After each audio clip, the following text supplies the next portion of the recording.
All right. And in the last minute or so of that video, you could see how people just joined in the circle, picked up instruments at different times, came to dance randomly, right? There was one person in the background just texting on their phone.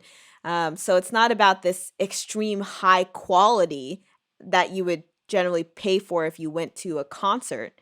It's about participation. It's about having an experience that's welcoming for everybody.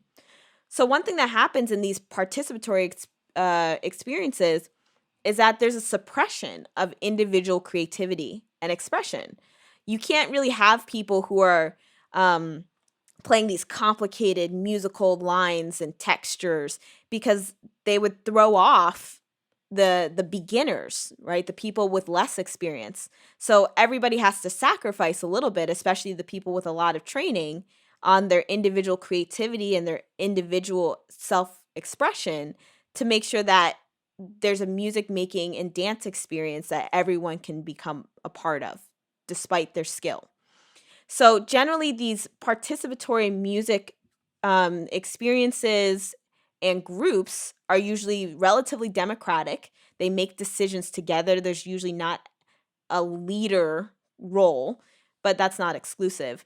Usually non-hierarchical, and it's not about being the best, right? So it's usually a lot less competitive. And it's not to say that these factors don't exist in a participatory setting. It's that generally, when we look at participatory music experiences, we see that these characteristics are usually present as well. So part of what makes a participatory experience so powerful is that this is where people can really get in sync with each other, right? By participating in the same musical styles or dance or movement routines, people start to form similar habits. So I'm not sure about you all, but I was a part of marching band in high school, and I even taught marching band in college as well. And it ingrained such deep habits in me that I share with other people I did marching band with to this day.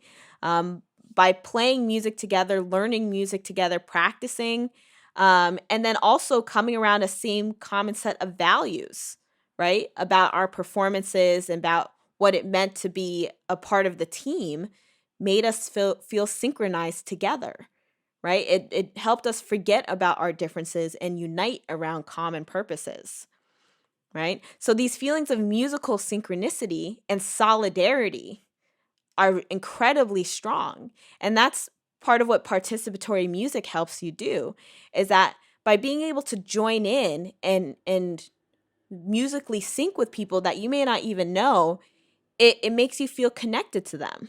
It makes you feel as one. And this gives you deep feelings of identification and belonging. You feel like you're a part of something, and that helps you understand who you are a little bit better, especially in the world and in human history. So this is part of the reason why protests and the idea of sound and music at protests is so powerful, because it creates these feelings of synchronicity and solidarity with thousands of people you don't even know. You feel like you belong to a bigger purpose and a cause, and you're united with thousands of other people through this. For that moment, for that protest, you feel like one cohesive unit and not just a bunch of individual people. I always like playing this example of this kind of musical synchronicity and solidarity here. So what we have a video is a video of the US Marines singing Days of Elijah. And look at how they move together, right? They're physically connected, but the way that they do this karaoke, they perform this karaoke, you can tell this tight bond that, of course, they've done it before. They'll perform certain gestures and shouts together. But this is something that helps them bond, right? Especially considering that they're putting their lives on the line all the time to defend the country. So this is one of the things that helps them feel as one, despite all of these different people in the video coming from various parts of the United States. So let's check this out.